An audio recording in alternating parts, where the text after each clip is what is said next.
So hello everyone, स्वागत है आपका मेरे चैनल में। मेरा नाम है कार्तिकेय और आज हम लोग क्विक रिवीजन करने वाले हैं पॉलिनॉमियल्स का और साथ ही साथ कुछ पीवाईक्यूज सॉल्व करेंगे प्रीवियस ईयर के, जो आपके बोर्ड एग्जाम्स के पॉइंट ऑफ व्यू से बहुत ही इंपॉर्टेंट होंगे। तो चलिए शुरू करते हैं।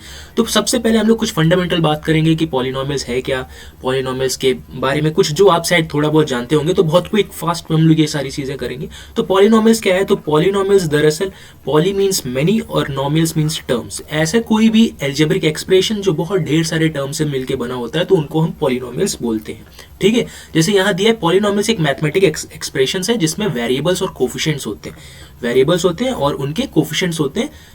वो हमारा एक मैथमेटिकल एक्सप्रेशन कहलाता है। ये एल्जेब्रिक एक्सप्रेशन है मैथमेटिकल। ठीक, फिर उसके बाद यहाँ पर कुछ इसका ज्योमेट्रिकल मीनिंग भी होती है, वो हम लोग आगे देखेंगे। साथ साथ में हमारे यहाँ जो पॉलिनॉमियल्स होते हैं वो सम और सम्स के फॉर्म में लिखे हुए होते हैं, जो सम ऑफ टर्म्स होते हैं, सब्सट्रैक्शन ऑफ टर्म्स एक दूसरे टर्म्स के बीच में। जैसे लिखा है x square plus 4x plus 9, तो ये एक हमारा पॉलिनॉमियल हो गया। ओके, तो सबसे पहले बेसिक चीज़ें यही होगी, हमसे ये जाननी ज़रूरी है कि हम कैसे पहचानेंगे कि ये पॉलिनॉमियल है कि नहीं। तो ऑलवेज याद रखिए कि जो पॉलिनॉमियल्स की जो पावर होगी वो हमेशा कैसी होनी चाहिए? होल नंबर में होनी चाहिए। जैसे यहाँ पर दिया हुआ है कि the exponent of the variable, किसकी? Exponent of variable. पॉलिनॉमियल का एक्सपोनेंट होगा जो वेरिएबल का, वो हमेशा कैसा होना चाहिए हमारा? वो हमेशा होल नंबर में होना चाहिए। और यहाँ कोई भी वेरिएबल डिनोमिनेटर में नहीं होना चाहिए। ठीक है, तो पॉलिनॉमियल्स के लिए ये कुछ इंपॉर्टेंट चीज़ है। अब आपको बार बार समझ में आ रहा होगा कि ये टर्म क्या है। तो टर्म्स क्या है? हमारे टर्म्स पॉलिनॉमियल्स के कुछ पार्ट है, एक तरह से हमारे पार्ट है पॉलिनॉमियल के, पॉलिनॉमियल एक्सप्रेशंस के। जैसे आपको दिख रहा है ये चीज़ दरअसल क्या है कि ये हमारा 2x square plus 3x minus 1, ये जो पूरा एक चीज़ है इसको हम पूरा टर्म्स के नाम से डिनोट कर रहे होते हैं। ठीक है, अब यहाँ पर आगे जब हम फर्दर पढ़ेंगे तो ये भी देखेंगे कि टर्म्स के बेसिस पे पॉलिनॉमियल डिवाइडेड भी है। ठीक है, टर्म्स ऑफ पॉलिनॉमियल्स हैं ये। कोफिशिएंट्स ऑफ पॉलिनॉमियल्स क्या है? जैसे कोफिशिएंट्स क्या है पॉलिनॉमियल्स के? जो पॉलिनॉमियल वेरिएबल के साथ में जो कांस्टेंट वैल्यूज लिखी हुई है वही हमारे कोफिशिएंट है। अच्छा, ये डिनोट कर रहा है x की पावर 2 को। ठीक, ये 5 अगर ये लिखा है तो यहाँ एक्स स्क्वायर का कोफिशिएंट कौन है? 5। एक्स स्क्वायर का ये कोफिशिएंट है। यही बोल रहा है जो भी मल्टीप्लाई, जो भी न्यूमेरिकल फैक्टर है वो मल्टीप्लाइड में है वेरिएबल के साथ, तो वही हमारा क्या है? पॉलिनॉमियल है। ओके, आगे बढ़ते हैं। टाइप्स ऑफ पॉलिनॉमियल्स को देखते हुए, टाइप्स ऑफ पॉलिनॉमियल कैसे होते हैं आई होप ये आपको सबको पता ही होगा। टाइप्स ऑफ पॉलिनॉमियल दो कैटेगरी में बांटा गया है, बेसिस ऑफ टर्म्स की और बेसिस ऑफ डिग्री के बेसिस पे बांटा गया। सबसे पहले बेसिस ऑफ टर्म अगर देखा जाए तो बेसिस ऑफ टर्म क्या कहता है? यहाँ पर मोनोनॉमियल्स है। मोनोनॉमियल्स मतलब ऐसा, मोनो मतलब वन और नॉमियल्स मतलब टर्म। ठीक, अगर किसी के पास एक टर्म है तो उसी को हम मोनोनॉमियल्स बोलते हैं। कोई भी एल्जेब्रिक एक्सप्रेशन जो कि एक टर्म के साथ बना हो वो हमारा मोनोनॉमियल होगा, वो पॉलिनॉमियल्स की मोनोनॉमियल कैटेगरी का हिस्सा होगा। ठीक है, तो जैसे ये कुछ लिखा है, अब यहाँ कुछ भी पावर हो सकती है, जैसे 4x की पावर 3 हो सकती है। ठीक, 4x स्क्वायर हो सकता है, जरूरी नहीं कि 4 ही हो हर बार, कुछ कोई भी यहाँ कांस्टेंट वैल्यू को हम इंट्रोड्यूस कर सकते हैं। जैसे यहाँ पर देखिए 3x स्क्वायर की होल पावर 2 है, 3x स्क्वायर की पावर 2 है और 5xy क्यूब है, इस तरीके की वैल्यू है यहाँ पर। ठीक, अगले जो इसका on the basis of terms के बेसिस पे जो पॉलिनॉमियल है वो है बाइनॉमियल। बाइनॉमियल क्या है? यहाँ दो टर्म, बाय मतलब आप समझ रहे हैं, बाय मतलब 2 और नॉमियल्स मतलब टर्म। ठीक, तो यहाँ अगर दो टर्म हुए किसी के पास तो उसको हम बाइनॉमियल्स बोलेंगे। जैसे यहाँ लिखा है 3x स्क्वायर माइनस 2x, तो देखिए ये एक टर्म हो गया और एक टर्म ये हो गया, तो दो टर्म हो गए, तो ये क्या कहलाएगा? हमारा बाइनॉमियल कहलाएगा। ठीक, तो ऐसा पॉलिनॉमियल जिसके दो टर्म्स हो, यहाँ लिखा है जिसके दो टर्म्स हो वो हमारा क्या कहलाता है? वो बाइनॉमियल कहलाता है। ट्राइनॉमियल्स, ट्राइनॉमियल्स वही 3 टर्म होंगे अगर यहाँ पर, तो वो ट्राइनॉमियल्स कहलाएगा। ठीक, जैसे लिखा है ax square plus bx plus c, तो देखिए पहला टर्म, दूसरा टर्म, तीसरा टर्म। ठीक, तो कुछ इस तरीके से हमारे हो गए। अब यहाँ पर हम बात करते हैं टाइप्स ऑफ पॉलिनॉमियल डिग्री के बेसिस पे कैसे डिफाइन होंगे, हमारे डिग्री के बेसिस पे टाइप्स ऑफ पॉलिनॉमियल कैसे डिफाइन होंगे। तो सबसे पहले जो हमारा टाइप्स ऑफ पॉलिनॉमियल है डिग्री के बेसिस पे वो है लीनियर पॉलिनॉमियल। लीनियर पॉलिनॉमियल का क्या मतलब? डिग्री। आपको याद होगा कि पॉलिनॉमियल में डिग्री कैसे डिफाइन करते हैं, तो ये देखते हैं कि जो वेरिएबल है हमारा पूरे पॉलिनॉमियल में उसकी सबसे ग्रेटेस्ट पावर क्या है। जो सबसे ग्रेटेस्ट पावर है पूरे पॉलिनॉमियल में वही उसकी डिग्री कहलाती है। ओके, तो जैसे हमने यहाँ लिखा है सपोज एक ax square plus bx plus c, तो यहाँ देख रहे हैं अगर यहाँ सबसे देखें तो वेरिएबल कौन है? x यहाँ वेरिएबल है, a b c कांस्टेंट की तरह बिहेव कर रहे हैं, तो x की सबसे बड़ी पावर क्या है यहाँ पर, मतलब जो सबसे बड़ा एक्सपोनेंट है x का वो क्या कौन सा है? वो है 2। तो इस पॉलिनॉमियल की डिग्री क्या हो जाएगी? 2 हो जाएगी। अच्छा, डिग्री से ही हम पता करते हैं कि इस पॉलिनोमियल के जीरोस कितने होंगे। अच्छा, जीरोस अभी हम लोग आगे फर्दर देखेंगे कि क्या होता है, लेकिन जीरोस पता कैसे चलता है, जीरोस पता चलता है उनके डिग्री के बेसिस पे। तो अगर ax² plus bx plus c की डिग्री 2 है तो यहाँ पर इसके पॉलिनोमियल्स के जीरोस भी कितने होंगे, ये इसके जीरोस 2 होंगे।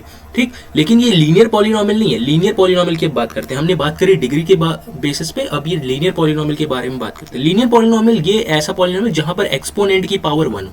ठीक है, मैक्सिमम या ग्रेटेस्ट पावर जो होगी वो अगर 1 है तो वो हमारा कहलाएगा लीनियर पॉलिनोमियल। जैसे यहाँ पर भी लिखा है कि अगर डिग्री 1 है तो वो लीनियर पॉलिनोमियल। लीनियर पॉलिनोमियल कब हो सकता है, जैसे ये लिखा है ax प्लस बी, या फिर इसका मैं अगर वैसे दिखाऊं तो 4x प्लस 9 ऐसे करके कुछ लिखा है। तो यहाँ देखिए x सिर्फ ये है और इसकी मैक्स टू मैक्स पावर क्या है, ग्रेटेस्ट पावर सबसे ज्यादा x की यहाँ 1 है, तो ये हमारा क्या हो जाएगा, लीनियर पॉलिनोमियल हो जाएगा। ठीक, अगला चलते हैं क्वाड्रेटिक पॉलिनोमियल्स। अभी बताया जिसकी डिग्री 2 होगी वो क्वाड्रेटिक पॉलिनोमियल्स की कैटेगरी में आएगा। डिग्री 2 का क्या मतलब है, ax² plus bx plus c equals to 0। तो अगर डिग्री 2 तो वो क्या कहलाएगा, हमारा क्वाड्रेटिक पॉलिनोमियल। अगर डिग्री 1 तो वो क्या कहलाएगा, हमारा लीनियर पॉलिनोमियल। इसी तरह से अगर डिग्री 3 होगी तो क्या कहलाएगा, डिग्री यहाँ पर आप कैसे देखेंगे, देखिए वेरिएबल x की सबसे ज्यादा बड़ी पावर 2 है तो डिग्री यहाँ पर क्या हो जाएगी, 2 हो जाएगी। जैसे यहाँ पर भी लिखा है 2x² प्लस 5x प्लस 9। अब इसमें बताइए डिग्री इसमें क्या हो सकती है, तो x ढूंढिए, x की सबसे बड़ी पावर 2 तो इसकी डिग्री क्या हो जाएगी, 2। इसके जीरोस कितने होंगे, 2 जीरोस होंगे। ठीक, आगे चलते हैं। ये क्यूबिक में सेम उसी तरह यहाँ डिग्री क्या होनी चाहिए, डिग्री 3 होनी चाहिए, तो वो कहलाएगा हमारा क्यूबिक पॉलिनोमियल। ठीक, बाइक्वाड्रेटिक में हमारी 4 होगी तो वो कहलाएगा हमारा बाइक्वाड्रेटिक तक हमें ज्यादा नहीं जाना, हमें देखना है। तो चलिए देखते हैं जीरोस ऑफ पॉलिनोमियल को और उसके साथ साथ geometrical meaning of zeros of polynomial के बारे में देखते हैं। ठीक, तो जीरोस ऑफ पॉलिनोमियल एक पर्टिकुलर कोई ऐसी x की वैल्यू होगी जिसको हम पॉलिनोमियल पे रखेंगे और हमारा पूरा का पूरा पॉलिनोमियल की जो वैल्यू होगी वो 0 हो जाएगी, उसी को हम कहते हैं जीरोस ऑफ पॉलिनोमियल। ओके, तो जीरोस ऑफ पॉलिनोमियल को समझने के लिए हम एक एग्जांपल ले सकते हैं। सपोज हम लिख दिए x प्लस 4, ये एक हमारा पॉलिनोमियल हो गया p of x equals to x plus 4। अब यहाँ x की ऐसी क्या वैल्यू मैं यहाँ पुट कर दूं कि ये पूरा का पूरा पॉलिनोमियल मेरा 0 हो जाए। तो आई होप आपको दिमाग में आ गया होगा, अगर मैं x की जगह पे -4 रख दूं तो क्या हो जाएगा, ये पूरा का पूरा पॉलिनोमियल 0 हो जाएगा। तो अगर हम रख के भी देखेंगे यहाँ पर तो क्या हो जाएगा, p of -4 equals to -4 plus 4। -4 plus 4 अगर मैं यहाँ रखूंगा तो ये क्या हो जाएगा, 0 बन जाएगा। तो यहाँ x इक्वल्स टू -4 जो हो गया वो हमारा हो गया जीरोस ऑफ पॉलिनोमियल। इस केस के लिए जीरोस ऑफ पॉलिनोमियल क्या हो गया, x इक्वल्स टू -4 हो गया। ठीक, अब इसकी ज्योमेट्रिकल मीनिंग के बारे में बात कर लेते हैं हम कि ये कैसे हमें, अगर मैं ग्राफिकल रिप्रेजेंटेशन में ग्राफ के फॉर्म में देखूंगा तो कैसे होगा। तो अगर मेरा लीनियर पॉलिनोमियल है और वो p ऑफ x के टर्म में लिखा हुआ है, किसके टर्म में लिखा है, p ऑफ x के, जैसे x प्लस 15। अगर मैं इस ग्राफ की बात करूं तो ये ग्राफ जो होगा हमारा वो x प्लस 15 की को डिनोट कर रहा होगा। ठीक, तो अगर मैं x प्लस 15 को देख रहा हूं यहां पर, तो देखिए जिस पॉइंट पे ये इसको x एक्सिस को कट कर रहा है या टच कर रहा है वही पॉइंट जो होगा हमारा 0 होगा। ठीक है, वही हमारे लिए क्या होगा, जीरोस का काम करेगा। तो यहाँ x, अगर ये p ऑफ x के टर्म में लिखा है तो ये x इक्वल्स टू यहाँ हमारा -15 होना चाहिए। तो ये जो होगा ये ग्राफ -15 को डिनोट करेगा, x -15 को। तो आप एक ऐसा समझ लीजिए कि geometrical meaning of graph zeros में हमें ये बताता है कि जो भी हमारा ग्राफ है, अगर लीनियर इक्वेशंस है तो वो एक बार कट करेगी ग्राफ को, क्योंकि x एक्सिस को एक बार कट करेगी क्योंकि वहां सिर्फ एक जीरोस मिलेंगे हमें। अगर वो क्वाड्रेटिक ग्राफ है तो क्वाड्रेटिक ग्राफ x को 2 बार कट करेगा, 2 पॉइंट्स पे कट कर रहा होगा x एक्सिस को। अगर हमारा जो पॉलिनोमियल है वो किसके टर्म में लिखा हुआ है, x के टर्म में लिखा है। जैसे हम लोग एक स्टैंडर्ड इक्वेशन मान रहे हैं ax² plus bx plus c। ये स्टैंडर्ड इक्वेशन अगर आप ध्यान से देखें तो ये इसको x एक्सेस को हमारे 2 पॉइंट पे कट कर रहा है। अच्छा, ये कट भी कर सकता है, टच भी कर सकता है। उस केस में हमारा जब जीरोस होगा वो सेम जीरोस होगा। अगर मान लीजिए ये मेरी x एक्सेस है, x एक्सेस को मेरा एक पॉलिनोमियल ग्राफ जो है वो इसको बस टच करते हुए चला जा रहा है, मतलब क्वाड्रेटिक पॉलिनोमियल वाला जो हमारे ग्राफ है वो उसको बस टच करके चला जा रहा है। मतलब यहाँ पर हमें जो जीरोस मिल रहा है वो सिर्फ एक जीरोस हो रहा है। दरअसल वहां जीरोस 2 होंगे लेकिन दोनों जीरोस एक दूसरे के बराबर होंगे। ठीक है, अल्फा और बीटा, हम लोग जीरोस को कैसे रिप्रेजेंट करते हैं, हम लोग जीरोस को रिप्रेजेंट करते हैं क्वाड्रेटिक पॉलिनोमियल्स के टर्म में, अल्फा और बीटा के उसमें। ठीक है, तो आगे देखते हैं, रिलेशंस पता करते हैं कैसे हम जीरोस और कोफिशिएंट ऑफ पॉलिनोमियल्स के बीच में रिलेशन दिखा सकते हैं। तो इसको देख लेते हैं एक बार। यहाँ हमें सिर्फ क्वाड्रेटिक के बारे में पढ़ना है। ये इक्वेशन हमारी स्टैंडर्ड एक quadratic ax² plus bx plus c, ये हमारी पॉलिनोमियल इक्वेशन एक वो कैसे पॉलिनोमियल है, क्वाड्रेटिक पॉलिनोमियल है हमारी। ठीक, तो अब यहाँ पर देखिए, जब भी कोई क्वाड्रेटिक पॉलिनोमियल होगा तो इसकी डिग्री कितनी होगी, इसकी डिग्री होगी 2। क्वाड्रेटिक पॉलिनोमियल की डिग्री 2 होगी। अगर डिग्री 2 है तो इसके जीरोस कितने होंगे भाई साहब, इसके जीरोस होंगे 2। एक को हम डिनोट करते हैं अल्फा के नाम से और दूसरे को डिनोट करते हैं बीटा के नाम से। ठीक है, यहाँ रिलेशनशिप बताने के लिए कोफिशिएंट्स के बीच में हम लोग दो चीजों का इस्तेमाल करते हैं, एक सम ऑफ जीरोस और दूसरा है प्रोडक्ट ऑफ जीरोस का। ठीक है, तो सम ऑफ जीरोस क्या है, तो ये है हमारा सम ऑफ जीरोस। तो आप समझ ही रहे होंगे सम ऑफ जीरोस का मतलब क्या है, यहाँ पर अल्फा प्लस बीटा। जो अल्फा प्लस बीटा होता है वो हमारा माइनस बी बाई ए के बराबर होता है। अब ये माइनस बी क्या है, तो जो बी क्या है हमारा, बी जो है वो कोफिशिएंट ऑफ एक्स है। ठीक, और एक्स स्क्वायर का कोफिशिएंट जो है वो हमारा ए है। तो यहाँ coefficient of x divided by coefficient of a करते हैं तो हमारा सम ऑफ जीरोस आ जाता है या अल्फा प्लस बीटा आ जाता है। ठीक, सेम इसी तरीके से अगर हम प्रोडक्ट ऑफ रूट करते हैं तो प्रोडक्ट ऑफ रूट्स फिर से आपको समझ में, या फिर प्रोडक्ट ऑफ जीरोस करते हैं तो प्रोडक्ट ऑफ जीरोस करते हैं तो alpha into beta, alpha into beta क्या होता है, सी अपॉन ए। अल्फा इंटू बीटा क्या होता है, सी बाय ए।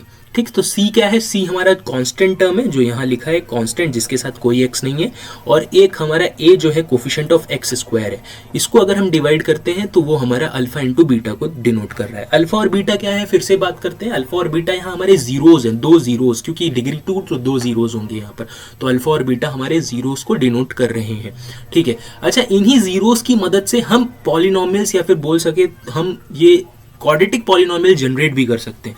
उसका फॉर्मूला क्या होता है, वो क्वाड्रेटिक पॉलिनोमियल जनरेट करने का, जीरोस अगर आपको दिया है, गिवन है जीरोस, अल्फा और बीटा गिवन है, तो आप इस पॉलिनोमियल इक्वेशन को जनरेट कर सकते हैं इस फॉर्मूले से, x square minus alpha plus beta x plus alpha into beta.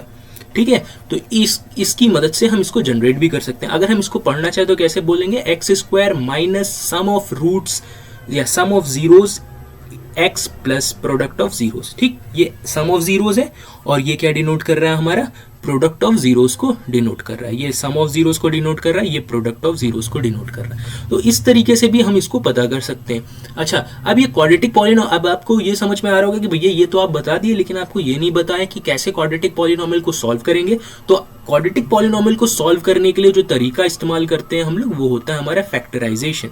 ठीक है, तो फैक्टराइजेशन का इस्तेमाल करते हैं और उसकी मदद से हम लोग किसी भी पॉलिनोमियल को, बेसिकली क्वाड्रेटिक पॉलिनोमियल को सॉल्व कर सकते हैं। और फैक्टराइजेशन में हम लोग ज़्यादातर जो इस्तेमाल करेंगे वो इस्तेमाल करेंगे मिडिल टर्म स्प्लिट का। जो मिडिल टर्म स्प्लिट, एकदम क्लियर है बात। यहाँ पर मैं थोड़ा सा अगर मिडिल टर्म स्प्लिट को समझाना चाहूँ तो मैं समझा देता हूँ आपको मिडिल टर्म स्प्लिट थोड़ा सा। तो एक ब्लैंक पेज,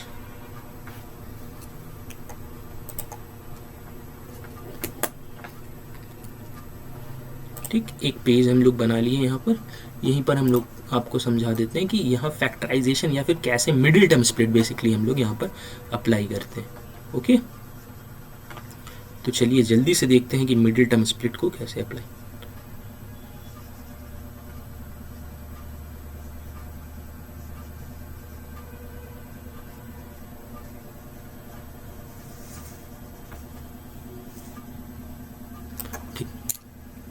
तो मिडिल टर्म अप्लाई करने के लिए हमें क्या करना होता है, मिडिल टर्म स्प्लिट अप्लाई करने के लिए हमें क्या करना होता है कि हम सबसे पहले जो a x square plus b x plus c है हमारा, ये एक पॉलिनोमियल है।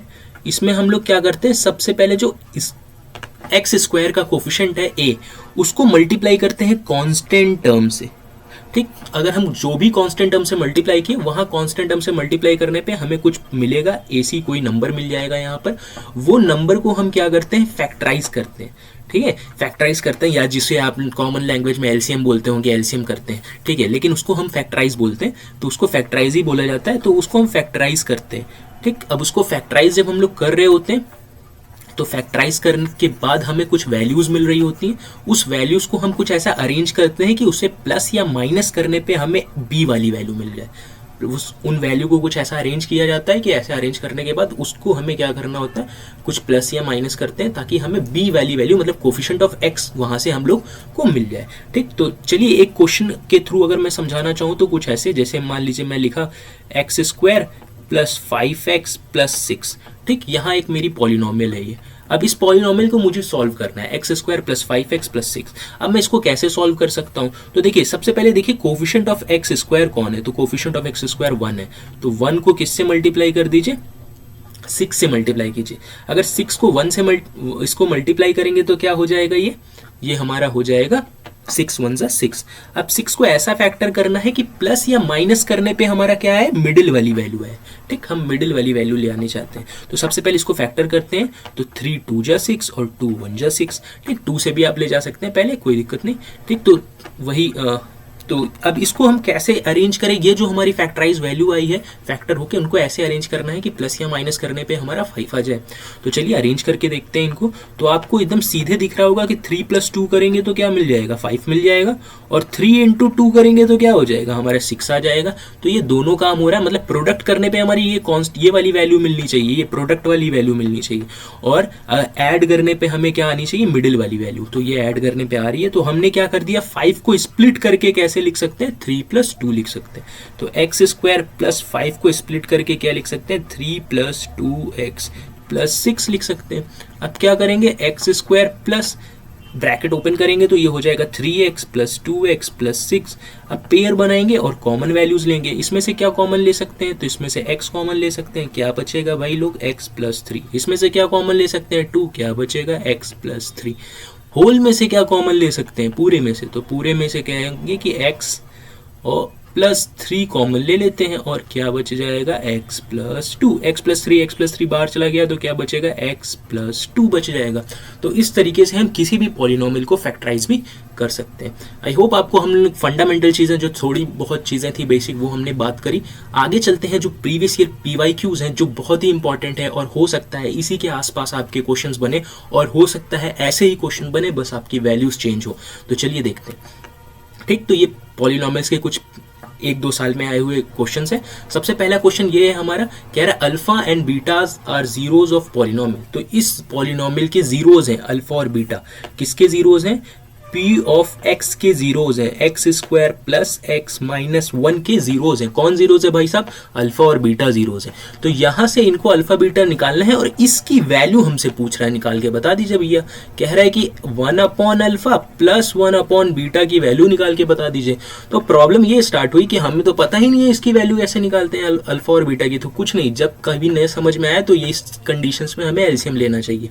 ठीक, तो हम यहाँ पर एलसीएम लेने की कोशिश करते हैं। इससे पहले हम ये पता कर लेते हैं कि सम ऑफ रूट्स और प्रोडक्ट्स ऑफ रूट्स क्या होगा इस पॉलिनोमियल। जो पॉलिनोमियल अभी मैंने लिखा था, कौन सी पॉलिनोमियल अभी लिखी थी, अभी लिखा था हमने एक्स स्क्वायर वाली पॉलिनोमियल। तो इस एक्स स्क्वायर वाली पॉलिनोमियल के सम ऑफ रूट्स को पता करते हैं। तो सम ऑफ रूट्स क्या है, अल्फा प्लस बीटा। तो अल्फा और बीटा क्या होता है भाई, -b/a। अभी हम लोग थोड़ी देर देखे थे। b क्या होता है, कोफिशिएंट ऑफ x। तो कोफिशिएंट ऑफ x यहाँ क्या है, 1, तो यहाँ हो जाएगा -1 divided by coefficient of a। कौन, मतलब कोफिशिएंट ऑफ x स्क्वायर जो a बोला जाता है, वहां पर कौन है, वहां पर भी 1 है। तो ये अल्फा प्लस बीटा क्या हो गया, -1 हो गया। इसी तरीके से हम अल्फा इंटू बीटा पता करते हैं। तो अल्फा इंटू बीटा तो क्या होता है, c/a होता है।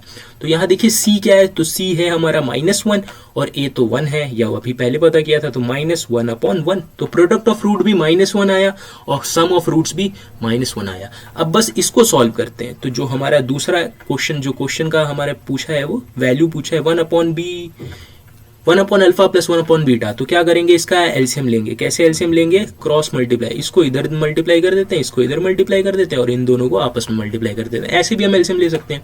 तो 1 × बीटा, तो बीटा, 1 × अल्फा, तो alpha divided by alpha into beta. ये दोनों आपस में प्रोडक्ट हो गए। तो क्या इसको हम अच्छे से लिखना चाहें तो क्या लिख सकते हैं, alpha plus beta divided by alpha into beta. तो अगर देखें यहाँ पर अल्फा प्लस बीटा की वैल्यू हमने निकाली अभी, हाँ निकाली। क्या निकाली, -1, तो यहाँ -1 रख देते। अल्फा इंटू बीटा की वैल्यू निकाली, हाँ निकाली। क्या निकाली, -1, तो यहाँ -1 रख देते हैं। -1 से -1 कैंसिल आउट हो जाएगा, और यहाँ पर इसका पूरा जो आंसर आ जाएगा वो 1 हो जाएगा। कौन सा ऑप्शन सही है, ऑप्शन नंबर ए सही। ठीक, तो इस तरीके से करके हम इसका क्वेश्चन सॉल्व कर सकते हैं। नेक्स्ट क्वेश्चन की तरफ बढ़ते हैं। अगला क्वेश्चन कुछ ये है, कह रहा है which of the following quadratic polynomial have zeros -2/3 and 2/3। इनमें से कौन सा ऐसा पॉलिनोमियल है कौन सा ऐसा क्वाड्रेटिक पॉलिनोमियल है जिनके जीरोज -2/3 और 2/3 हो सकते हैं। तो अच्छा, ये तो बढ़िया बेहतरीन क्वेश्चन भाई। अब इसको कैसे सॉल्व करेंगे हम लोग सोच रहे होंगे। ठीक, तो इसको सॉल्व करने के लिए क्या करते हैं, या तो आप ऑप्शंस को एलिमिनेट करके सॉल्व कर सकते हैं, या तो हमने एक फॉर्मूला बताया था जिसके थ्रू आप क्या कर सकते हैं, पॉलिनोमियल ही जनरेट कर सकते हैं और फिर उसको कंपेयर कर सकते हैं। तो हम पॉलिनोमियल जनरेट कर सकते हैं। यहाँ अल्फा हमारा क्या है -2/3 और यहाँ बीटा हमारा क्या है, यहाँ बीटा हमारा 2/3 है। तो चलिए हम पॉलिनोमियल जनरेट करके देखते हैं। तो क्या करते हैं, पॉलिनोमियल जनरेट में अल्फा प्लस बीटा निकालते हैं, क्योंकि वहाँ हमारे जो पॉलिनोमियल मैंने अभी सिखाई थी जिसको फॉर्मूले से हम सीधे पॉलिनोमियल इक्वेशन बना सकते हैं जीरोस की मदद से, वो क्या थी, वो कुछ ऐसी थी, x² minus alpha plus beta x plus alpha into beta. तो हमें यहाँ सम ऑफ रूट और प्रोडक्ट ऑफ रूट दोनों की जरूरत पड़ेगी। तो सबसे पहले हमने सम ऑफ रूट निकालेंगे। तो सम ऑफ रूट क्या है, -2/3 अल्फा प्लस 2/3 बीटा। अच्छा, ये प्लस में वही सेम चीज और वही सेम चीज माइनस में, तो कट के क्या हो जाएगी, 0 हो जाएगी। ठीक, इसके बाद अगर हम दूसरा देख रहे हैं, क्या देख रहे हैं, product of root. Product of root मतलब अल्फा इंटू बीटा। तो अल्फा इंटू बीटा क्या हो जाएगा हमारा, तो अल्फा इंटू बीटा हो जाएगा -2/3 इंटू 2/3। अब इसको मल्टीप्लाई करेंगे तो 2 2 जा 4 और 3 3 जा 9, तो ये आ जाएगा -9/4। ओके, तो अब यहाँ पर वैल्यूज पुट करते हैं। तो x² माइनस 0x, तो 0x प्लस, और ये माइनस तो माइनस कर देगा, ये वाला माइनस और ये वाला प्लस, ये वाला प्लस, ये माइनस, एक दूसरे को प्लस माइनस माइनस कर देंगे, 9/4। तो ये बन जाएगा हमारा कुछ x² माइनस 9/4। इसको हम यहाँ लिखते हैं। तो यहाँ लिखेंगे तो ये कुछ ऐसा हो गया, x² माइनस 9/4। अब ऑप्शंस में ढूंढिए, आपको कहीं दिख रहा है ऐसा कुछ ऑप्शंस दिख रहा है, कोई भी ऑप्शन ऐसा? तो देखिए ये वाला ऑप्शन तो नहीं हो सकता, ये वाला ऑप्शन हो सकता है क्या, 5 वाला, डी वाला। सी और डी तो नहीं हो सकता, सी भी नहीं हो सकता क्योंकि प्लस है, यहाँ बीच में माइनस है। डी भी नहीं हो सकता, और ये भी नहीं हो सकता क्योंकि यहाँ देखिए 5 आ रहा है, तो 5 तो यहाँ कहीं है ही नहीं।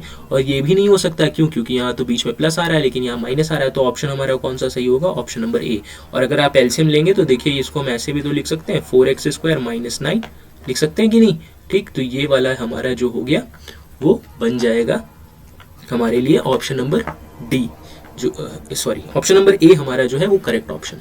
ओके, तो नेक्स्ट क्वेश्चन की तरफ बढ़ते हैं। अगला क्वेश्चन कुछ ऐसा, आगे चलते हैं अगले क्वेश्चन की तरफ। तो अगला क्वेश्चन हमें कुछ ये कहता है कि y equals to p of x is a given polynomial of p of x। ठीक, कह रहा है कि y equals to p of x एक पॉलिनोमियल है हमारा ग्राफ में, जो ग्राफ दिया है यहाँ पर। तो पूछ रहा है इसके नंबर ऑफ जीरोस कितने होंगे भैया। तो अगर क्वाड्रेटिक पॉलिनोमियल है तो भाई साहब जीरोस तो 2 होंगे, लेकिन फिर से वही देखना पड़ेगा कि ग्राफ को ये कितनी बार टच कर रहा है या कट कर रहा है। अगर टच कर रहा है तो अल्फा बीटा दोनों सेम होंगे, तो हम उसको एक ही जीरो की तरह ट्रीट करेंगे। तो अगर आप यहाँ देखिए तो ये ग्राफ को टच कर रहा है, यहाँ पर देखिए सिर्फ ग्राफ को एक बार टच कर रहा है, कट नहीं कर रहा है एक्स एक्सिस को, तो इसके जीरोस कितने होंगे, सिर्फ और सिर्फ एक जीरोस होंगे। ऑप्शन दिया है 2, आप लोग क्वाड्रेटिक समझ के या क्वाड्रेटिक पॉलिनोमियल या पॉलिनोमियल को ऐसे देख के, उसका शेप देख के, पैराबोलिक शेप देख के आपको ये समझ में आएगा कि 2 होंगे।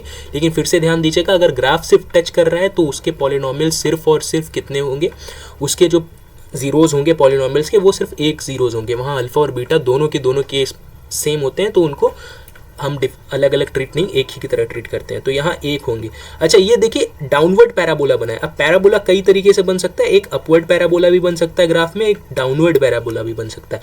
अपवर्ड पैराबोला किस केस में बनता है, जब ax² plus bx plus c के केस में, जब आपका a जो x² का कोफिशिएंट है वो पॉजिटिव होगा तो अपवर्ड पैराबोला बनेगा, और जब आपका -ax² plus bx plus c के केस में, जब यहाँ x² का कोफिशिएंट नेगेटिव होगा तब ये डाउनवर्ड पैराबोला के शेप में बनेगा। तो इसको आप अपने दिमाग में ज़रूर रखिएगा, हो सकता है कहीं पर आगे हमसे कुछ इससे भी रिलेटेड क्वेश्चन पूछ लें।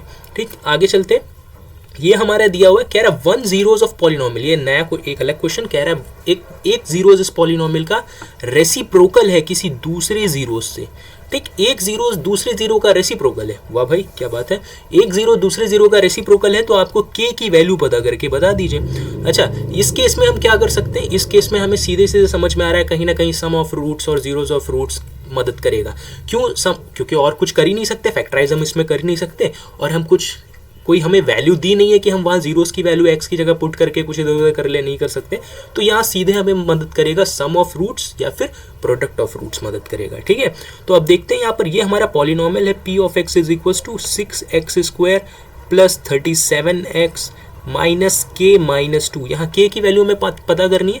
हमें बोल क्या रहा है कि एक जीरो दूसरे वाले जीरो का रेसिप्रोकल है, तो इसमें कितने जीरोज होंगे भाई, दो जीरोज होंगे, तो एक अल्फा होगा तो दूसरा क्या होगा, वन अपॉन अल्फा। तो इस बार जो बीटा होगा वो वन अपॉन अल्फा के बराबर होगा, क्योंकि यहाँ बोला है एक जीरोज दूसरे जीरोज का रेसिप्रोकल। अगर एक जीरोज दूसरे जीरो का रेसिप्रोकल तो एक अल्फा तो दूसरा वन बाय अल्फा हो जाएगा। ठीक है, उस केस में अब देखते हैं इसको कैसे सॉल्व करते हैं। तो यहाँ सम ऑफ रूट से तो ज़्यादा कोई बात बनने वाली नहीं है, तो यहाँ बात बनेगी हमारी प्रोडक्ट ऑफ रूट से। ठीक, तो प्रोडक्ट ऑफ रूट्स को पता करते हैं, या प्रोडक्ट ऑफ जीरोस जिसे हम लोग बोल रहे होते हैं। तो प्रोडक्ट ऑफ जीरोस क्या होता है, alpha into one upon alpha, वो क्या होता है भाई साहब, सी बाय ए। अच्छा देखिए यहाँ सी ये है हमारा कांस्टेंट टर्म सी है, तो सी क्या है minus k minus two divided by ए क्या है, ए हमारा 6 है, और अल्फा इंटू ये करेंगे तो क्या होगा, अल्फा से अल्फा कैंसिल आउट हो जाएगा, तो यहाँ 1 बचेगा। ठीक, यहाँ 1 बच जाएगा, इक्वल्स टू इधर क्या बचेगा, माइनस अंदर जाएगा ब्रैकेट के, तो ये इसको क्या कर देगा माइनस के, माइनस अंदर जाएगा तो ये क्या कर देगा प्लस 2 डिवाइडेड बाय 6 यहाँ डिवाइड में, इसको उस साइड भेजेंगे तो मल्टीप्लाई में चला जाएगा, तो ये क्या बन जाएगा 6 1 जा 6 इक्वल्स टू माइनस के प्लस 2। अब माइनस 2 ये प्लस 2 उस साइड भेज देंगे तो वो माइनस 2 में बदल जाएगा, तो 6 माइनस 2 इक्वल्स टू माइनस के।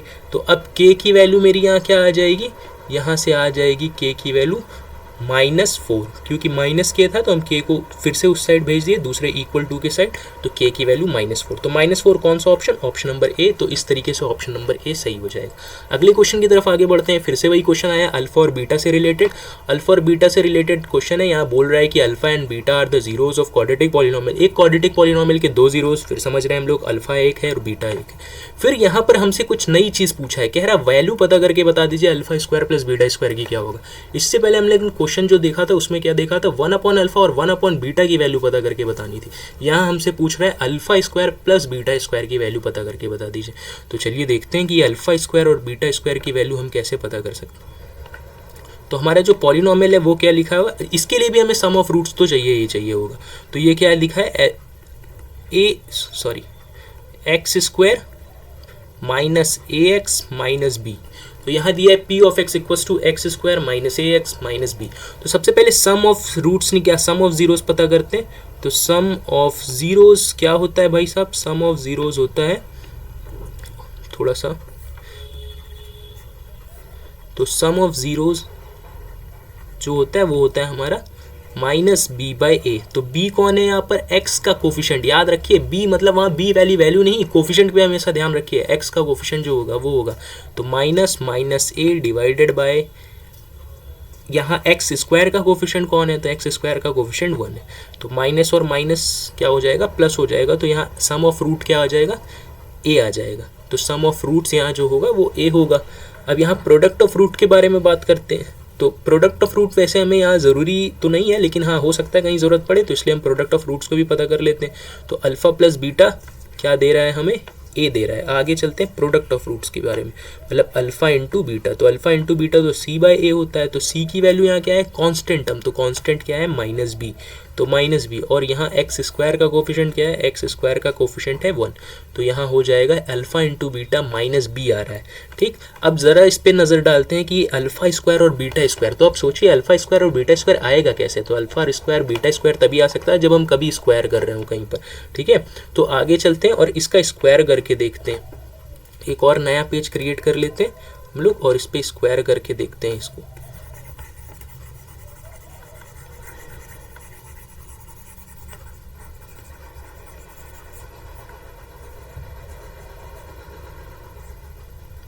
तो आप देख रहे हैं इस पे, आप देखिए तो यहाँ हमने क्या लिखा है, अल्फा प्लस बीटा जो आया वो हमारा क्या आया, अल्फा प्लस बीटा ए आ रहा है। तो जल्दी हम लोग देखते हैं कि अल्फा प्लस बीटा ए है हमारा। तो alpha plus beta equals to a. तो यहाँ क्या कर देते हैं, एस बी एस कर देते हैं, स्क्वायरिंग बोथ साइड। तो जब स्क्वायरिंग बोथ साइड करेंगे तो क्या हो जाएगा, अल्फा प्लस बीटा का whole square is equals to a square. तो अल्फा प्लस बीटा का होल स्क्वायर ए स्क्वायर के बराबर आ जाएगा। तो अच्छा ए प्लस बी का होल स्क्वायर क्या होता है, a square plus b square plus 2ab। ठीक है, तो आप जानते हैं तो alpha square plus beta square plus 2 alpha into beta किसके बराबर हो जाएगा, ये ए स्क्वायर के, क्योंकि हमने SBS करा है, SBS मतलब स्क्वायरिंग बोथ साइड, दोनों साइड पे हमने स्क्वायर कर दिया है, तो हमें ये कुछ रिजल्ट मिला। अच्छा, अब यहाँ से मुझे दिख भी रहा है कि मुझे चाहिए क्या, मुझे चाहिए alpha square plus beta square, जो यहाँ मुझे दिख रहा है alpha square plus beta square. 2 alpha into beta की जगह पे मैं क्या रख सकता हूँ, 2 अल्फा इंटू बीटा की जगह पे मैं रख सकता हूँ जो हमने अभी alpha into beta product of root निकाला। क्या निकाला था प्रोडक्ट ऑफ रूट, तो हमने प्रोडक्ट ऑफ रूट निकाला था alpha into beta minus b, ठीक, तो माइनस बी निकाला था, तो इसकी जगह पे हम क्या रख सकते हैं, माइनस बी रख सकते हैं। तो alpha square plus beta square plus 2 times of minus b equals to a square, ठीक। अब ये माइनस बी इधर आएगा तो ये क्या कर देगा, ये जैसे ही ब्रैकेट हटेगा तो माइनस बी, ये प्लस और माइनस इसको माइनस कर देंगे, तो alpha square plus beta square minus 2b equals to a square. अब ये माइनस 2b को हम उस साइड ले जाएं क्योंकि हमें तो ये वैल्यू निकालनी है, तो ये क्या आ जाएगा, alpha square plus beta square is equals to a square minus 2b, जो उधर जाएगा वो बन जाएगा प्लस 2b, माइनस 2b उधर जाके प्लस 2b बन जाएगा। तो हमारा आंसर आ जाएगा alpha square plus beta square is equals to a square plus 2b। तो ए स्क्वायर प्लस 2b कौन सा ऑप्शन है, ऑप्शन नंबर बी। तो यहाँ पर हमें ये क्वेश्चन भी सॉल्व हो गया। तो अगला क्वेश्चन और भी इजी, अगला क्वेश्चन बोल रहा है अल्फा प्लस बीटा जो है वो जीरोज है पॉलिनोमियल्स का, और यहाँ पर क्या दिया है एक्स स्क्वायर माइनस 1, और पता करने के लिए बोल रहा है सम ऑफ रूट्स। तो सम ऑफ रूट्स आप जानते हैं क्या होता है, माइनस बी बाय ए। अच्छा, बी कहाँ है भैया, भैया यहाँ तो बी है ही नहीं इसमें, तो अगर बी नहीं है तो आप क्या कर सकते हैं हम लोग, तो अब कैसे सॉल्व करेंगे, आप ये सोच रहे होंगे कि बी तो है ही नहीं, अब इसको कैसे सॉल्व कर सकते हैं। तो इसके लिए क्या होता है कि जब भी ऐसा होता है तो आप ये सोच सकते हैं कि ये कुछ ऐसी कंडीशन में पड़ा होगा, ये 0x-1, ठीक है, जो भी वैल्यू टर्म गायब है उसकी जगह पे आप 0 रख दीजिए उसको मल्टीप्लाई करते हुए, तो इसका कोफिशिएंट तो 0, अगर इसका कोफिशिएंट 0 है तो ये क्या होगा, -0, x का कोफिशिएंट 0 तो b की वैल्यू 0, और डिवाइडेड बाय 1, x का कोफिशिएंट कुछ नहीं तो 1 मानते हैं, ठीक है। तो यहाँ आंसर हमारा क्या आ जाएगा, 0 आ जाएगा। तो ऑप्शन नंबर डी जो होगा वो इसके लिए करेक्ट हो जाएगा। अगले क्वेश्चन की तरफ बढ़ते हैं। अगला क्वेश्चन सेम उसी तरीके से जो हमारा शायद 1/अल्फा और 1/बीटा के पूछा है, हम लोग पीछे सॉल्व किए, सेम उसी पैटर्न पे सॉल्व करेंगे, आप जरूर से इसका आंसर आ जाएगा। नेक्स्ट क्वेश्चन की तरफ बढ़ते हैं। अगला क्वेश्चन जो है वो हमारा केस स्टडी टाइप का क्वेश्चन है, ये हमारे इंट्रोड्यूस हुआ है नया सीबीएसई के सिलेबस में, तो इसको बहुत ध्यान से देखिए क्योंकि उससे क्वेश्चन आने के प्रोबेबिलिटीज हैं, ठीक। तो अब ये कैसी है कि यहाँ पर हमसे पूछा हुआ है कि इन एक्वेरियम, एक एक्वेरियम पूल है जहाँ पर डॉल्फिन जंप कर रही है out of water travelling 20 centimetre पर सेकेंड, 20 सेंटीमीटर पर सेकेंड के हिसाब से ट्रेवल कर रही है, ठीक, in height above water level after T second is this. कुछ इसकी इक्वेशंस बना दिया है कि वो टी सेकेंड बाद जब जंप कर रही है तो कुछ ऐसी इक्वेशन जनरेट हो रही है, h is equals to 20t minus 16t square, ठीक, कुछ ऐसे इक्वेशन जनरेट। तो उसी के बेसिस पे कुछ हमसे क्वेश्चन पूछा है, कुछ अबव बेसिस पे कुछ क्वेश्चन कह रहा है फाइंड करो जीरोज ऑफ पॉलिनोमियल, तो इसके जीरोज ऑफ पॉलिनोमियल पता करने हैं हमें। तो एकदम आसान भाई, क्या कर सकते हैं इसमें, यहाँ मिडिल टर्म स्प्लिट नहीं करेंगे हम लोग, यहाँ मिडिल टर्म स्प्लिट मत कर दीजिएगा आप लोग। तो क्या करिएगा, यहाँ से कुछ वैल्यूज को कॉमन लेने की कोशिश कीजिए। तो क्या कॉमन हो सकता है, तो यहाँ कॉमन हो सकता है 4t, तो 4t कॉमन ले लेंगे तो यहाँ क्या बच जाएगा, 5 बच जाएगा, यहाँ क्या बच जाएगा, 4t बच जाएगा इक्वल्स टू 0। तो जैसे यहाँ पर वो करेंगे तो क्या हो जाएगा, तो इसको एक बार 0 दिखाएंगे, 4t बराबर 0 दिखाएंगे तो यहाँ से t की वैल्यू क्या मिल जाएगी, मुझे 0 मिल जाएगी। एक बार 5 माइनस 4t को अगर हम 0 दिखा देते हैं तो तब हमें क्या मिल जाएगा, तब हमें मिल जाएगा, ठीक है, अगर हम इसमें 5t माइनस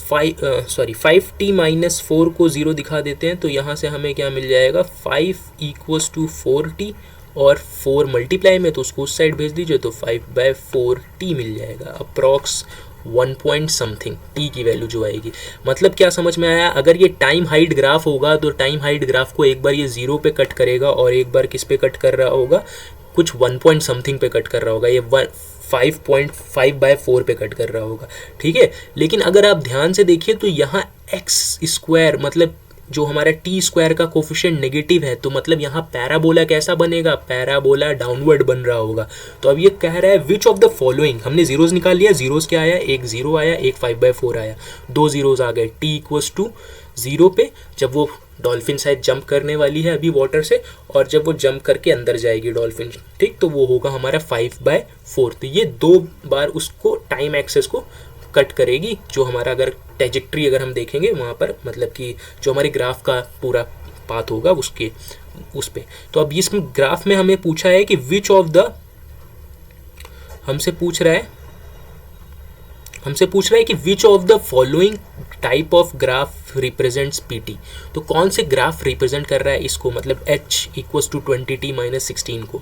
तो देखिए अभी बताया जीरोज, ये जीरोज क्या उसी टाइम एक्सेस को कट कर रहा होगा, जो यहाँ टाइम एक्सेस को कितनी बार कट कर रहा है, एक बार 0 पे कट कर रहा है, एक बार 5 पे। तो ऑप्शन नंबर ए ही सही है। अच्छा क्यों सी सही नहीं है भैया, क्यों सी सही नहीं है? क्योंकि सी का अगर आप ध्यान दीजिए तो हमने अभी इसके पहले कुछ बताया था कि पैराबोला अपवर्ड कब बनेगा और पैराबोला डाउनवर्ड कब बनेगा। तो पैराबोला अपवर्ड बनेगा जब एक्स स्क्वायर का कोफिशिएंट पॉजिटिव होगा। यहाँ एक्स स्क्वायर का कोफिशिएंट -16 है जो कि नेगेटिव है, इसलिए पैराबोला डाउनवर्ड बनेगा। अगर पैराबोला डाउनवर्ड बनेगा तो वो कौन सा ऑप्शन होगा? Option number A. Option number A और ऑप्शन नंबर सी एकदम सिमिलर है, बट प्रॉब्लम क्या है, एक पैराबोला अपवर्ड है, एक पैराबोला डाउनवर्ड है। अगर ये 20 + 16t² होता तो ऑप्शन नंबर सी सही होता, लेकिन यहाँ पर 20t - 16t² है, इसलिए ऑप्शन नंबर ए सही है। तो अगले क्वेश्चन की तरफ बढ़ते हैं। अगला क्वेश्चन हमारा कुछ ऐसा है, कह रहा है व्हाट वुड बी, शायद उसी प्रीवियस जो हमारे केस बेस से ही रिलेटेड ये है, कह रहा है what would be the value of height. Height की क्या वैल्यू होगी, हाइट क्या होगी? हाइट यहाँ पर क्या था, 20t - 16t², यही इक्वेशन थी क्वेश्चन की। तो कह रहा है हाइट की क्या वैल्यू होगी भाई साहब, जब टी टाइम कितना है 3/2। तो कोई दिक्कत नहीं भाई, टाइम की जगह पे 3/2 रख लीजिए और सॉल्व कर लीजिए। 3/2 - 16 × 3/2 का होल स्क्वायर। ठीक, अब बस इसी को सॉल्व करना है। तो 20 × अच्छा इसको कुछ कैंसिल आउट कर देते हैं, 2 × 1 = 2, 2 × 10 = 20, कैंसिल आउट हो गया। ठीक, और क्या हो सकता है यहाँ पर? तो यहाँ देखिए ये 2 का स्क्वायर करेंगे, अब सॉल्व करते हैं इसको।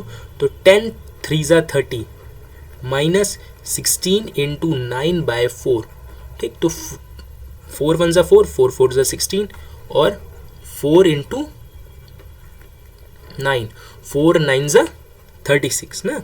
तो 4 × 9 = कितना हो जाएगा हमारा 36। तो माइनस करेंगे तो 30 - 36, तो यहाँ हाइट क्या आएगी हमारी -6 आएगी। अगर अब यहाँ पर क्या बोल रहा है, how much distance has dolphin cover before hitting the water level again. तो कह रहा है वाटर लेवल को अगेन जब डॉल्फिन जंप करके हिट करने वाली है तो वो कितनी डिस्टेंस कवर करी। ठीक, तो अब इससे रिलेटेड शायद इसकी कुछ स्पीड्स के बारे में दिया था। कह रहा है कि जो इसमें वो हो रहा है वो कितना है, 20 cm/s। तो ये वाटर के इस पे कैसे ट्रेवल कर रही है, 20 cm/s ट्रेवल कर रही है। ठीक, तो 20 cm पर उसमें ट्रेवल कर रही है। तो अब यहाँ पर हम कैसे पता कर सकते हैं, तो अब 20 cm/s जितना भी टाइम आया, जो एग्जैक्ट टाइम आया था जब वो टच कर रही थी, तो क्या थी 5/4। तो 5/4 × 20 मल्टीप्लाई कर लीजिए तो आपका आंसर आ जाएगा। तो सेकंड आंसर के लिए 5/4 × 20 करेंगे तो 4 × 1 = 4, 4 × 5 = 20, तो 5 × 5 = क्या हो जाएगा 25 सेंटीमीटर। तो डॉल्फिन्स कितना कवर कर रही होंगी इसमें, लगभग बिफोर हिट करने से पहले कितनी डिस्टेंस कवर कर रही होगी, 25 सेंटीमीटर। अच्छा ये 20 आया कहाँ से, वो 20 लिखा है क्वेश्चन में कि डॉल्फिन्स जो है वो 20 सेंटीमीटर ट्रेवल कर रही हैं पर सेकेंड। और हमने पता किया कि वो जब स्टार्ट करी जंप और इंड जब उसका सरफेस पे रीटच कर रही थी तो क्या हो रहा था, वो 5/4 सेकंड था उस टाइम पर। ठीक, तो इस तरीके से हम इसको सॉल्व कर लेंगे। तो चलिए अगले क्वेश्चन की तरफ बढ़ते हैं। तो ये क्वेश्चन हमें कह रहा है कि the number of polynomial having zeros -3 और 5 इज। यहाँ बोल रहा है कि इस पॉलिनोमियल के पास ऐसे कितने पॉलिनोमियल हो सकते हैं जिसके जीरोज -3 और 5 हो सकते हैं। तो ऐसे इनफाइनाइट ऑफ मैनी पॉलिनोमियल्स बन सकते हैं जिनके सेम जीरोज हो सकते हैं। कैसे, आप पूछेंगे कि कैसे, ऐसे तो नहीं होना चाहिए कि एक ही पॉलिनोमियल जो होगा वही तो 2 या 3 हो सकते हैं मैक्स टू मैक्स, और क्या। लेकिन यहाँ इनफाइनाइट, जैसे मान लीजिए हम बात करें इसी पॉलिनोमियल के बारे में, तो इस पॉलिनोमियल को अगर मैं बनाऊंगा तो ये पॉलिनोमियल बनेगा ये कुछ इस तरीके से -15। तो ये तो पॉलिनोमियल ये हो गया एक। इसी तरीके से हम अगर इसमें कोई भी वैल्यू मल्टीप्लाई करते हैं पूरे के पूरे पॉलिनोमियल में, तो एक नई पॉलिनोमियल बन जाएगी जिसके जीरोज -3 और 5 ही होंगे। ठीक, सपोज मैंने 2 मल्टीप्लाई कर दिया इसमें पूरे, तो 2x² - 4x - 30, ये भी एक ऐसी पॉलिनोमियल है जिसके जीरोज अगर हम फाइंड करेंगे तो -3 और 5 ही आएंगे। ठीक, फिर अगर इसमें 5 हाफ मल्टीप्लाई करते हैं पहली वाली पॉलिनोमियल में पूरे इक्वेशंस या पूरी की पूरी पॉलिनोमियल में 5, तो ये क्या हो जाएगा 5x² - 10x - 15, 5 × 75। तो ये 75 अगर मल्टीप्लाई करेंगे तो ये भी एक ऐसी पॉलिनोमियल बन गई जिसके पूरे के पूरे जीरोस क्या होंगे हमारे -3 और 5 होंगे। 2 जीरोस निकलेंगे, दोनों ही 3 और 5 निकलेंगे। तो इस तरीके से हम पता कर सकते हैं कि यहाँ पर कितने जीरोस बन सकते हैं, बहुत ढेर सारे अलग अलग नंबर आप कांस्टेंट मल्टीप्लाई कीजिए और अलग अलग जीरोस, मतलब सेम जीरोस की अलग अलग पॉलिनोमियल्स बनती जाएंगी। तो ऑप्शन नंबर बी, इनफाइनाइट्स हो सकते हैं। अगले क्वेश्चन की तरफ बढ़ते हैं। ये भी एक केस बेस्ड क्वेश्चन है, केस स्टडी टाइप का। कह रहा है while playing in a garden, garden में खेलते समय तो किसी ने क्या देखा, हनी कॉम्ब्स देखा, मतलब जो मधुमक्खी का छत्ता होता है उसे देखा। Asked her mother what is that, उस अपनी मम्मी से पूछा कि ये है क्या भाई, ये क्या है ये चीज़, ठीक। Her mother reply that it's Honey Coombs made by Honey बीज, ये क्या है, जो मधुमक्खी का छत्ता मधुमक्खी के द्वारा जिसमें ये हनी स्टोर होता है। Also she told her that shape of the comb is formed in mathematical structure, उसने बोला कि ये जो हनी कॉम का जो है वो मैथमेटिकल स्ट्रक्चर की तरह दिख रहा है मुझे, ठीक। तो जो मैथमेटिकल स्ट्रक्चर रिप्रेजेंट कर रहा है वो कुछ ऐसा रिप्रेजेंट कर रहा है, आपको दिया है। ये स्ट्रक्चर को हम लोग क्या बोलते हैं, पैराबोलिक स्ट्रक्चर बोलते हैं,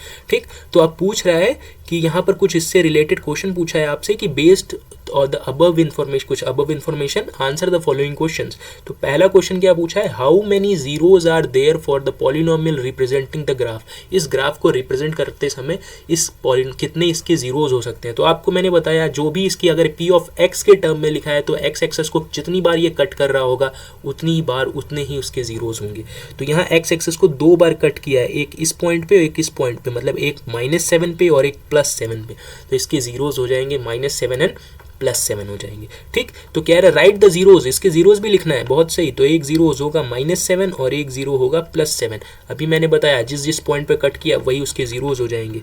अब अगला क्वेश्चन हमसे पूछा है इससे रिलेटेड, थर्ड क्वेश्चन बोल रहा है कि if the zeros of polynomial, इस पॉलिनोमियल के जीरोज जो है -2 और 3 है, तो डिटरमाइन करो वैल्यू ए और बी की। सिंपल सा क्वेश्चन, आपको क्या करना है, बस जीरोज की वैल्यू उठा के पुट करनी है और 2 इक्वेशंस बनेंगी, दोनों इक्वेशंस को सॉल्व करेंगे और आपका आंसर आ जाएगा। तो चलिए देख लेते हैं। तो यहाँ हमें क्या दिया है, ये पॉलिनोमियल दी है p of x is equals to x square plus a plus 1x plus b. तो एक बार मैं x की वैल्यू की जगह 2 रखता हूँ क्योंकि ये इसका 0 है, ठीक। तो यहाँ x की वैल्यू की जगह 2 रखूँगा तो 2 का square 4 plus a plus 1 into 2 और plus b।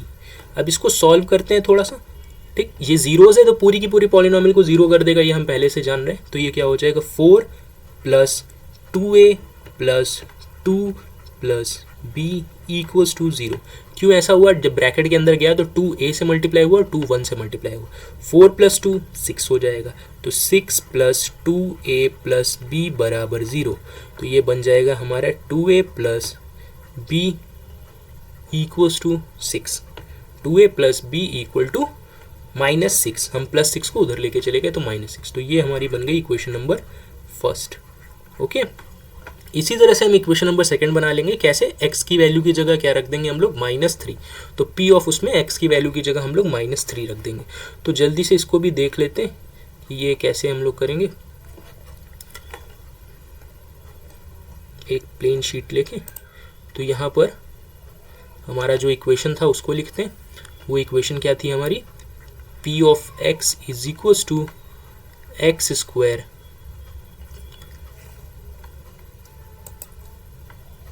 X square plus a plus 1x plus b. Okay, तो यहाँ है x square plus a plus 1x plus b, और हमारी जो x की वैल्यू थी वो क्या थी, तो यहाँ जो हमारी x की वैल्यू थी वो -3 थी इस बार, तो -3 पुट कर देते हैं इस बार x की जगह पे, तो x इक्वल्स टू -3 पुट करते हैं। तो यहाँ क्या हो जाएगा, p ऑफ -3 इक्वल्स टू -3 का whole square plus a plus 1 into -3 plus b equals to 0। क्यों 0? क्योंकि ये जीरोज है पॉलिनोमियल का।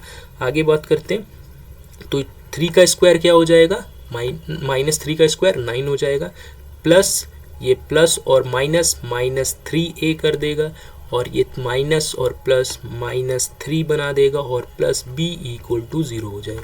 अब +9 -3 सॉल्व करेंगे तो हमें क्या मिलेगा, मिलेगा 6 -3a plus b equal to 0। अब इसको सॉल्व करेंगे तो ये मिलेगा -3a + 6 इक्वल्स टू -6, +6 को उधर भेजेंगे तो ये -6 हो जाएगा।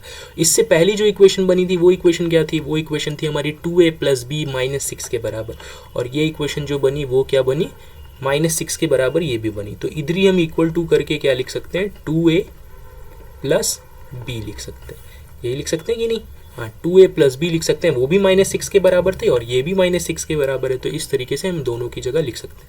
अगर आप ध्यान से देखें तो ये वाली इक्वेशन और ये वाली इक्वेशन इक्वल है, अगर हम देख रहे हैं तो -3a + b equals to 2a + b, तो b से b कैंसिल आउट हो जाएगा, a को उधर ले जाएंगे तो ये बन जाएगा -3a - 2a इक्वल्स टू 0, तो यहाँ से a की वैल्यू 0 आ जाएगी। आप निकालेंगे a की वैल्यू तो शायद 0 आएगी a की वैल्यू। अब a की वैल्यू आप कहीं पर भी पुट करेंगे तो b की वैल्यू जो आ जाएगी वो आ जाएगी -6, तो b की वैल्यू -6 आ जाएगी और a की वैल्यू 0 आ जाएगी। तो इस तरीके से करके हम लोग इस क्वेश्चन को भी ऐसे सॉल्व कर लेंगे। तो नेक्स्ट क्वेश्चन की तरफ बढ़ते हैं। अगला क्वेश्चन कुछ ये कहता है, यही सेम क्वेश्चन आप अभी हम लोग ने इसी टाइप का क्वेश्चन पहले करके आए हैं, तो इसको आपको अटेम्प्ट करना है। ओके, नेक्स्ट क्वेश्चन बोल रहा है अल्फा निकालना है। सेम क्वेश्चन जैसे रेसिप्रोकल वाला अभी हमने पहले देखा कि वहाँ पर भी हमें k की वैल्यू फाइंड करनी थी, वही सेम पैटर्न पे ये क्वेश्चन है। ये दोनों क्वेश्चन आपके लिए होमवर्क, तो इसे ज़रूर करिएगा। तो मिलते हैं किसी और वीडियो के साथ सेम प्रीवियस ईयर क्वेश्चन को करते हुए। आज ये था हमारा डे 1 पॉलिनोमियल कंप्लीट, और हमने कुछ बेहतरीन प्रीवियस ईयर क्वेश्चन देखे और कुछ केस बेस्ड क्वेश्चन देखे। तो मिलते हैं इसी तरह से कुछ अगले लेक्चर में। बाय।